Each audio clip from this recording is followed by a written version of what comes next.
Zamina mina ho ho, zamina mina zamina mina sankalewa. Hi everyone, I'm Listira and I'm Sonia Mitomo, and we are Afro Sisters. Our show will elevate Black voices, experiences, and cultures. Welcome to our podcast, Speak Up with Afro Sisters. Today's episode is our second episode. It's actually a continuation to our first episode. So we're still talking about unity in the Black community, but we're focusing on strengthening our bonds and regaining our power. So for today, our quote is, by changing nothing, nothing changes. And it's an anonymous quote.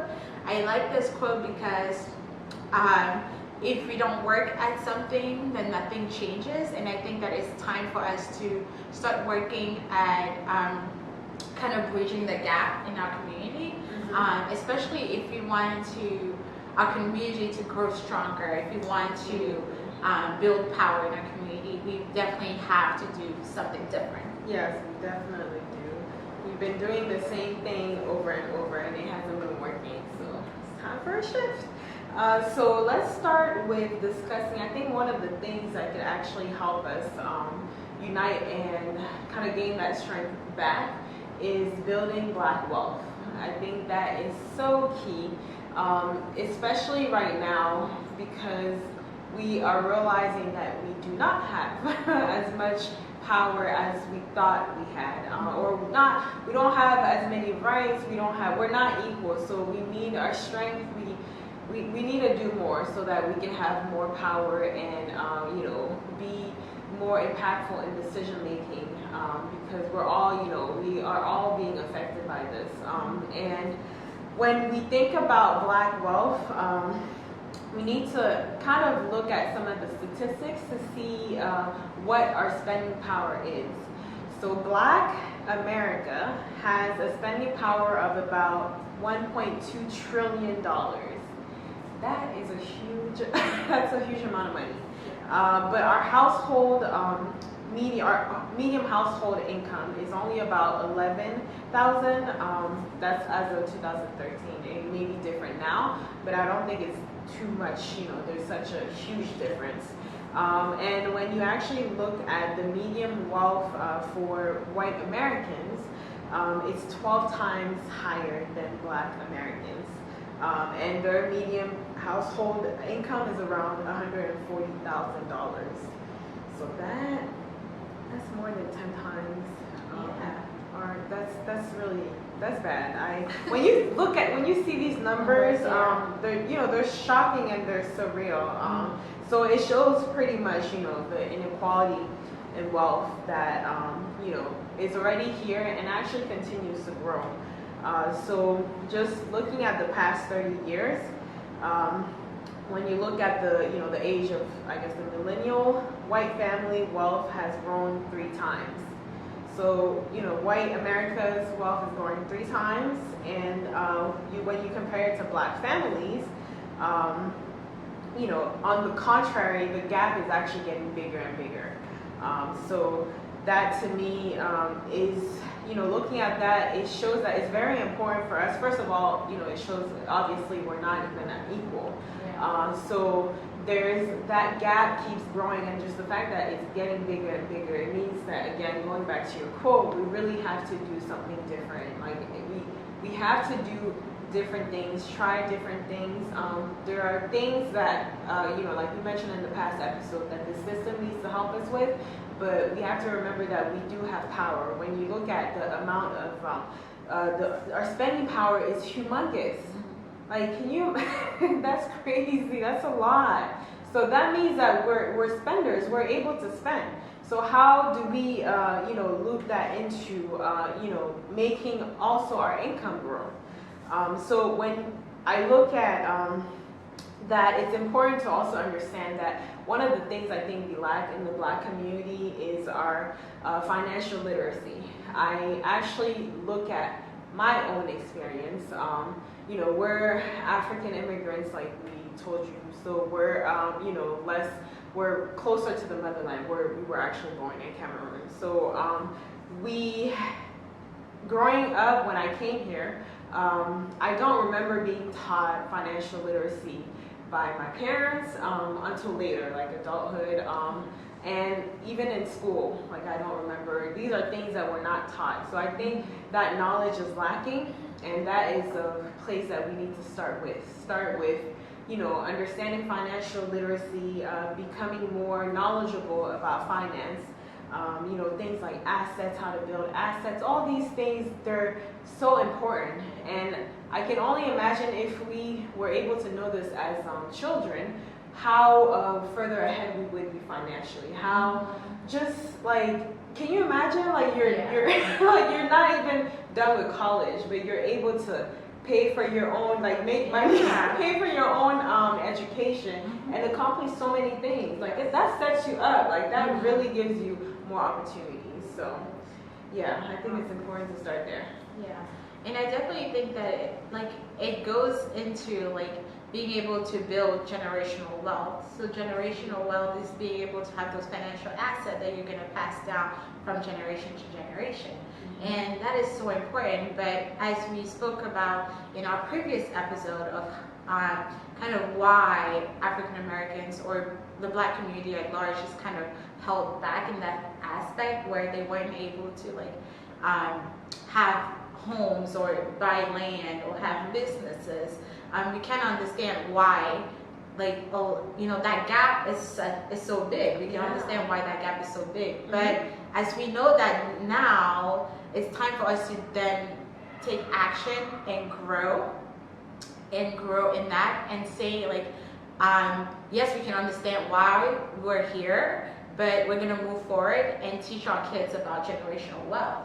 Like, how do I teach my kid about having asset that they can pass down? How do I buy a home that I can keep in my family lineage so that can be passed down to my kids and the kids of my kids? Or how do I get some other kind of financial asset, whether it's stocks or bonds, or there's so many other financial assets that we don't know. Again, you talked about financial literacy, and that's why it's so important, right? Like learning about what are the different financial assets out there, and how do we in the Black community pass that down to our next generation, because that's how we're going to build upon the wealth. So talking about building generational wealth, so I think it would be a great thing for us to build a Black Wall Street. So there's actually a Black Wall Street back in the 1900s. It was in Tulsa, Oklahoma. And it was a group of Black businesses that were located in Tulsa, Oklahoma, and they were doing really well. And basically they were keeping the Black dollar in that Black community and building their own Black Wall Street. But unfortunately in 1921, a group of mob came and burned the whole city down, the whole Greenwood, Tulsa down. And that kind of ended that era. All these businesses that were built from sweat and tears were gone. And I think that we need to rebuild that. I think it would be a great thing for us to be able to have Black Wall Street, where we could keep the Black dollar in the market and actually help that to build generational wealth for generation to generation. And also hopefully that will help build prominent Black banks and other prominent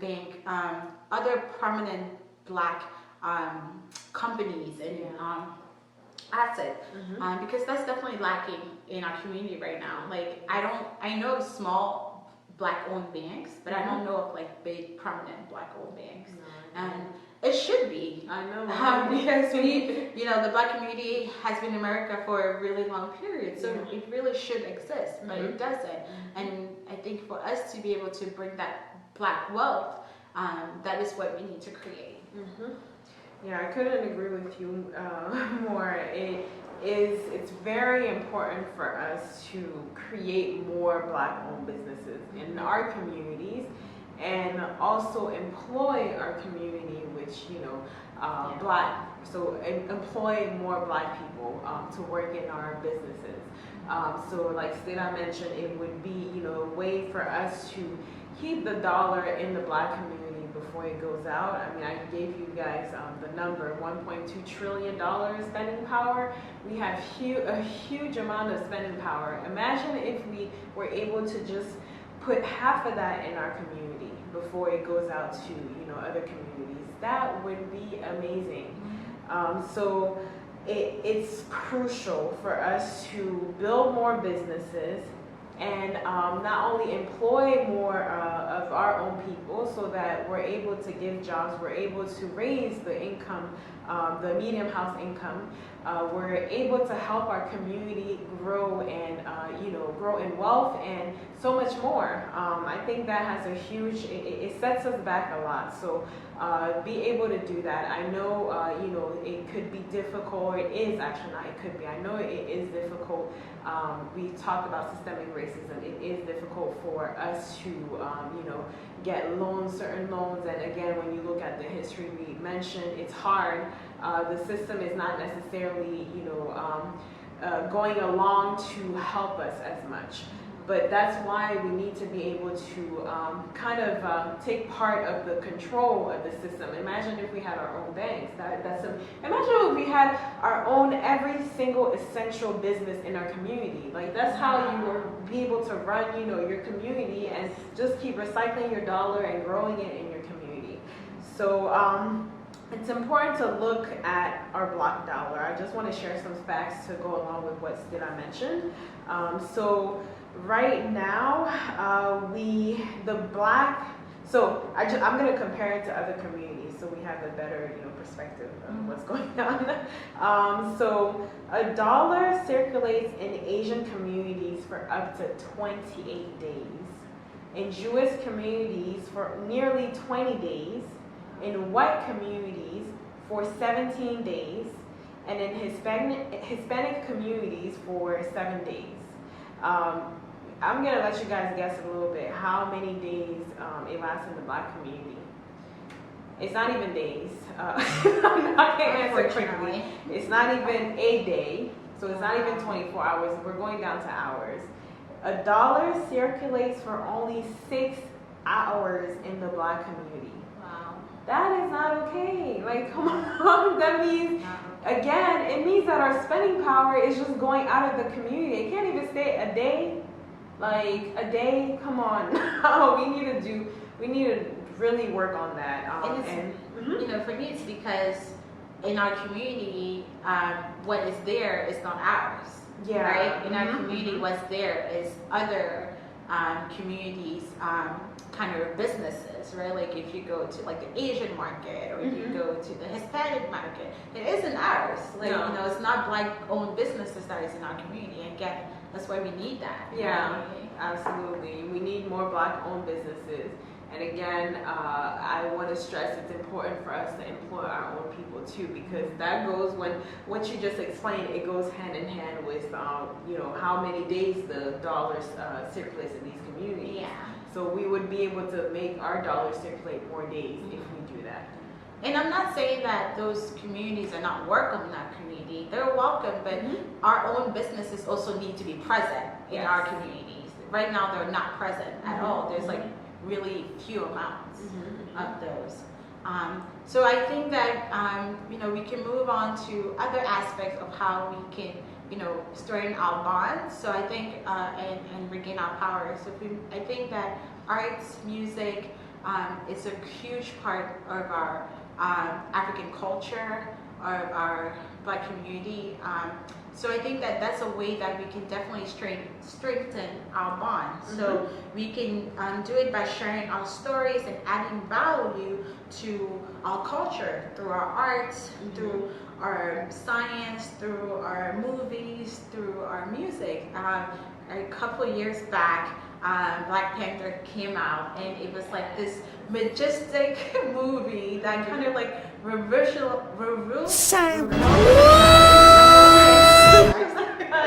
know what I mean, okay?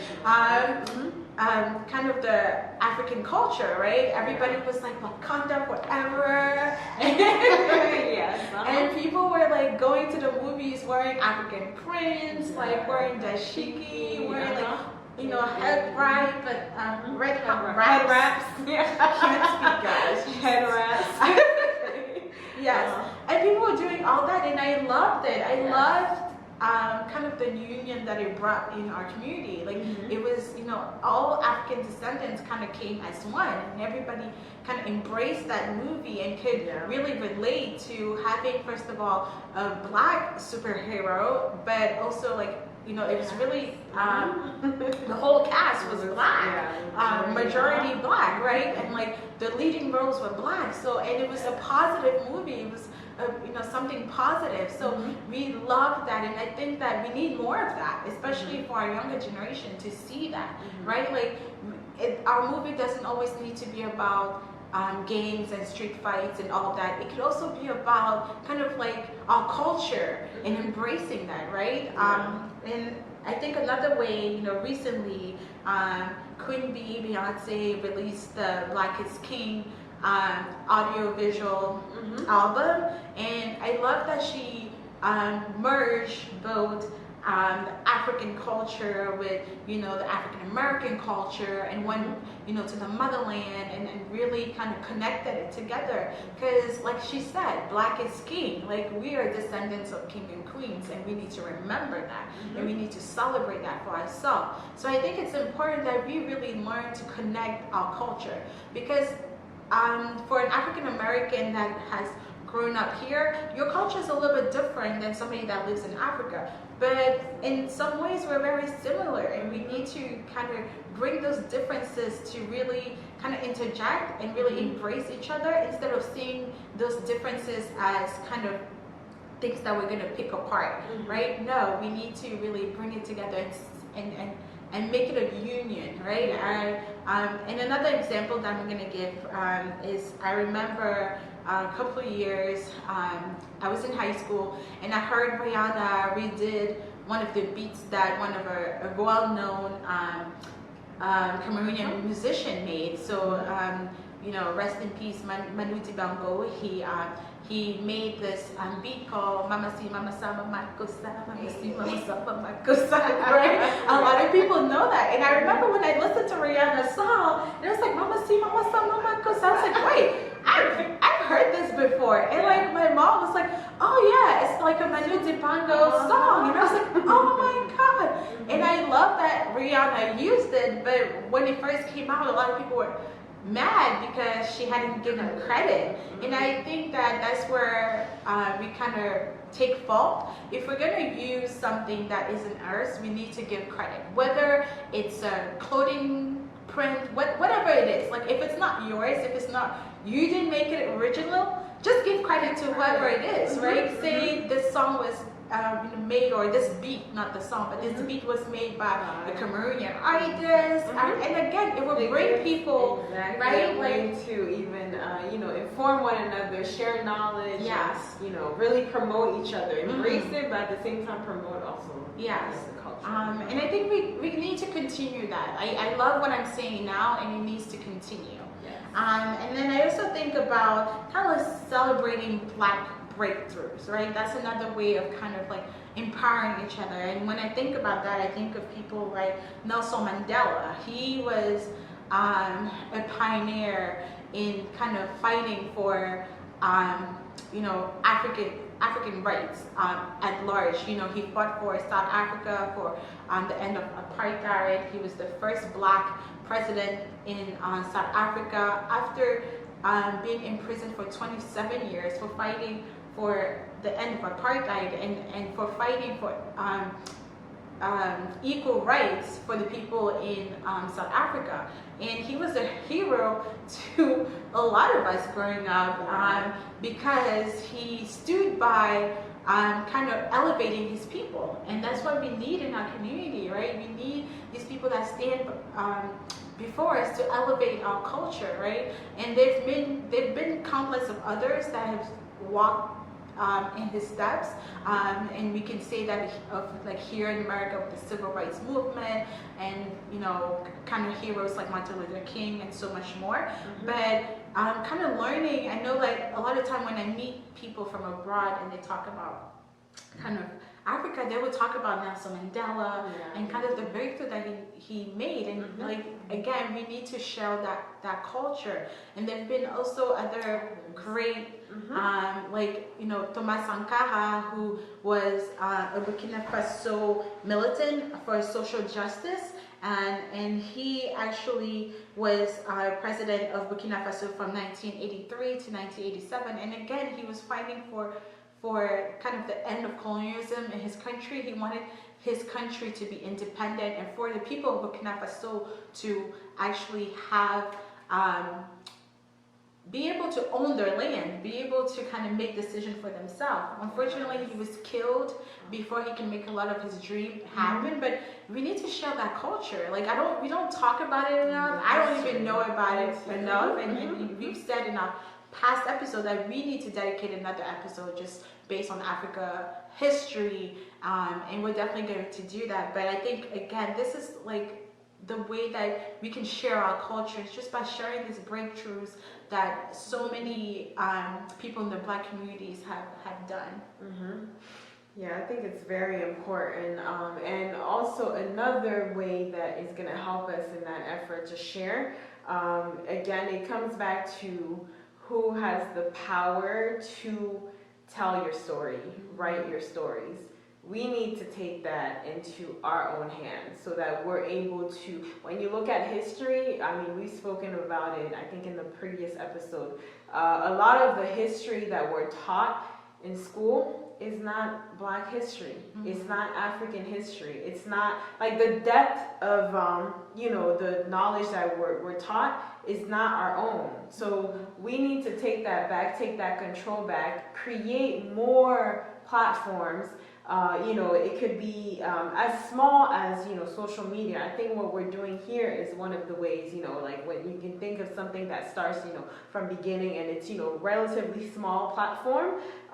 You can use things like even creating more radio shows, radio videos, so TV channels, for example, things like magazine, have more magazines.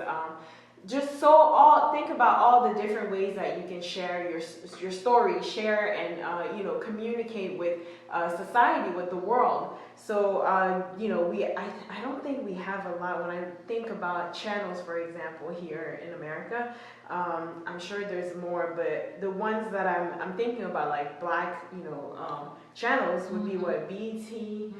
OWN, I don't know if WeTV, that's like the main ones I'm sure, I know for sure. The other ones I'm not 100%. So we need more of those. And our actual platforms also need to be more diverse. I know we're here in America, but rarely on those platforms growing up did I see stories about Africa, or I feel like sometimes the Caribbeans, but the African, you know, stories are missing, and definitely, you know, that would help. Exactly, that would help, you know, for both sides to embrace the diversity and really unite and strengthen. So I think that's something that we can definitely, you know, work on. And I really hope, I know, you know, it can start really. You can start, you know, even if you feel like you don't have enough power, enough resources. That's how a lot of people, including Black people who have become successful, started. Like, meaning, you know, millionaire, billionaires. Not all of them were given, you know, their wealth. I think most of them were really like, you know, they struggled for a really long time, but eventually they got to the level they're at today. So it's just to say, okay, I sometimes think, you know, oh, we should, where are all these wealthy Black billionaires? They should do more. They should do that. But we should have more. There's enough for all of us, so we should have more of those. We should actually have more that go through their particular journey to reach that level. So I just want to encourage, you know, your voice, your power is not small. If you think that your power, your voice is small, trust me, it's big enough. So use it in your creativity. And, you know, like, for me, another way of strengthening our bonds is connecting with our motherland, right? So Sonia was talking about, like, how do we broaden our diversity? So, like, even using, like, TV or TV channels, right, for OWN to do a segment on Africa or something like that, or shows that are based in Africa. Or like I know recently, like Netflix has definitely pushed the African market, right? Like there is like all kind of movies in Netflix now. Like remember we used to watch those on like DVDs and stuff like that. It's all like I'm seeing a whole bunch of stuff on YouTube. Right, now. so like Netflix. those shows could be on BT. Those shows could be on OWN or some other platforms, right? Where we can really push kind of different, diverse stories. But so that's one way that we can connect to the motherland.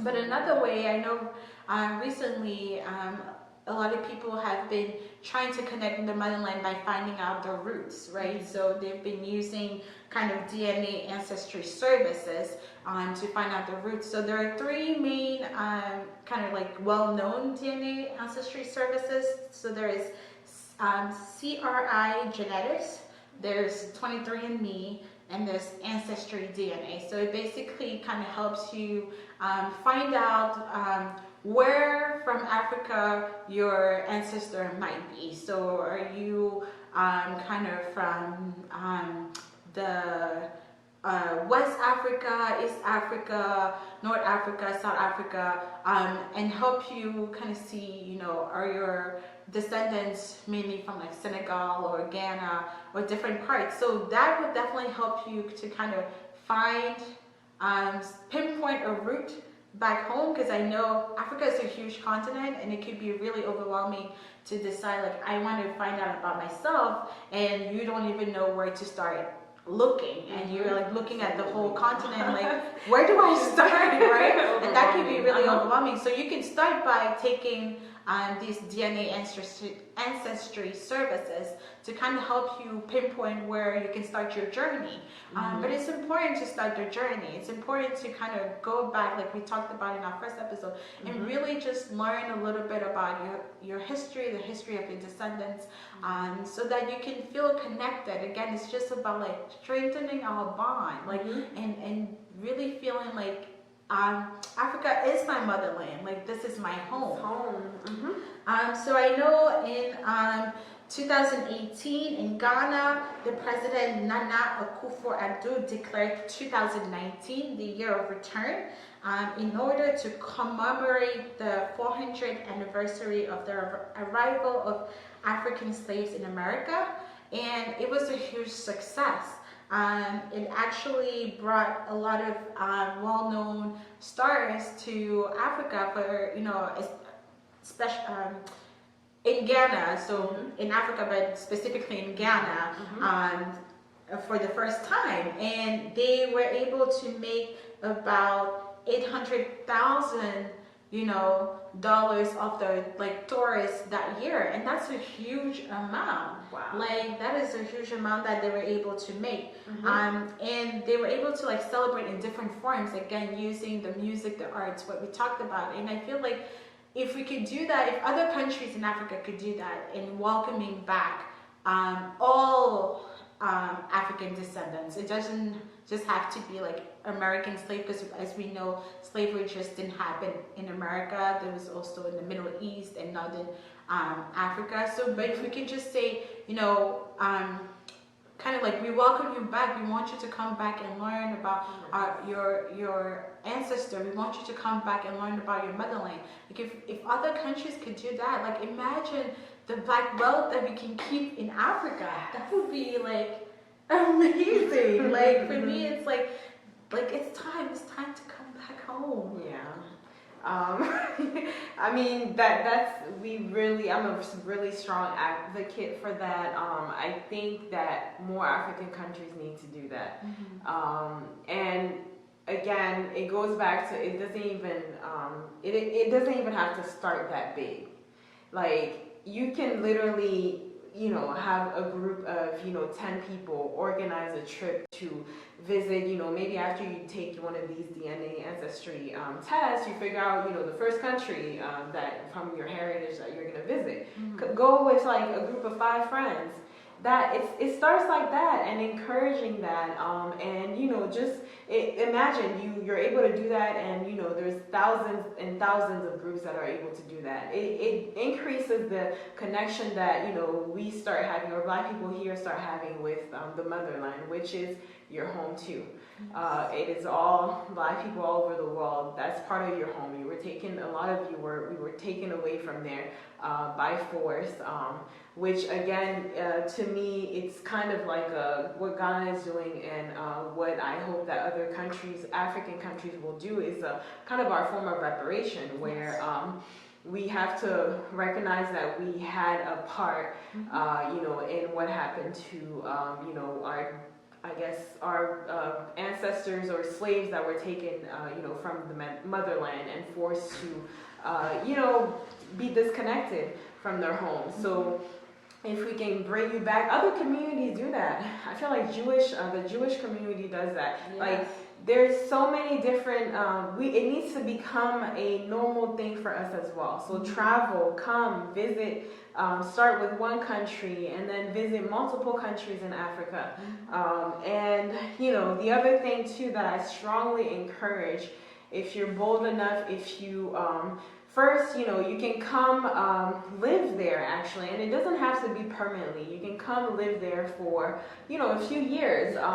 Even do something like, I don't know if it's called a study abroad in Africa, or something similar to Peace Corps, but in Africa, volunteer, which is actually something, one of the things that I do want to point out is a lot of these, the DNA, ancestry, all these things, I don't think any of them are Black owned. So that's something that I encourage us to actually create something like that, because one thing that I am learning actually is that a lot of these companies, so you're giving your DNA samples, so that a lot of them are actually looking to study more of our, more people in Africa's DNA.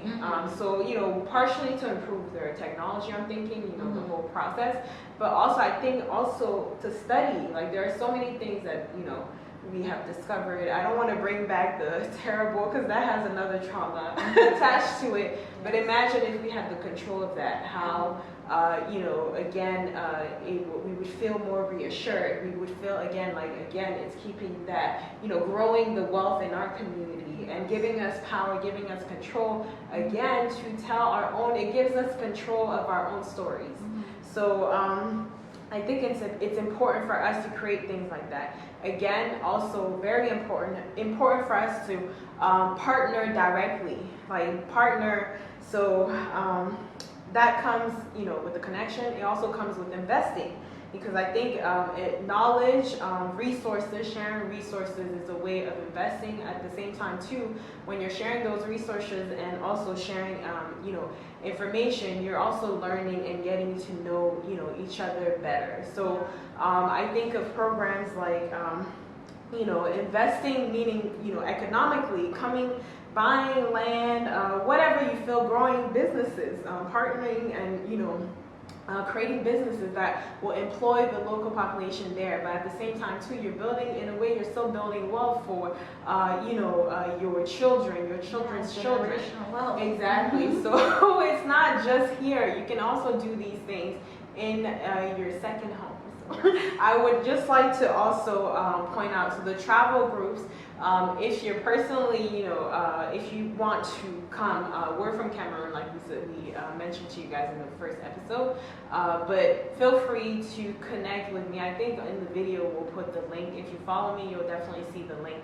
But in my village in Bafu, Cameroon, the name of my village is Timbu, and we have an NGO called Tokem, TOCKEM, and part of the NGO is tourism, so development and tourism. So we actually have bungalows. We have 4 bungalows. We have about 10 or more rooms available to rent. So we have such a huge group of tourists that come from Europe.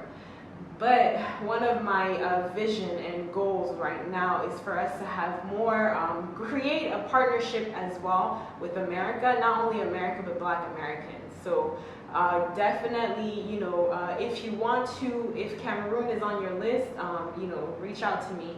And I hope that we'll be welcome. We'll be so happy to welcome you. So, and the same we mentioned Stella as well. We're from the same village. We're different chiefdom, but our culture is very, very similar. It's pretty much the same. So definitely take advantage of that, but also go beyond that. Try it out, test it out for a year. Come live there. And I commend and encourage more people to come there permanently with your kids and stay. So, yeah. So for me, my final thoughts is that we should definitely regain back our power in Africa. Africa has been looted for generation to generation, and it's time to bring a stop to that and actually come back home, connect to our motherland, and invest in our motherland, because right now, unfortunately, Africa is still being looted. Africa is full of beautiful natural resources, and you can just think about so many opportunities that there are in Africa that you can actually use, right? Like there's so many opportunities, whether it's like building something, whether it's like developing a business, whatever, like owning land, that's available. Like for me, recently I went back to Cameroon and I was surprised to see Asian community buying land in Africa, and I was a little taken aback because I was like, this is not right? Like, it needs to be us buying our own land, because soon we're going to be having to buy our own land from Asian communities, and it shouldn't be, right? Like we should own our land, let them come and invest in building something, but it should be ours. It should be our land that we give them the opportunity to invest, right? But it should be our land. So I think that it would be amazing for anybody from African descendants to come back home, to invest, to come back, like Sonia was saying, with your families, to travel in Africa. Again, building that black dollar. That's how we're going to really kind of expand the black dollar, is if we invest in Africa. It's going to really help boost our economy. It's going to help us unite and be stronger, and that's what we need at this moment.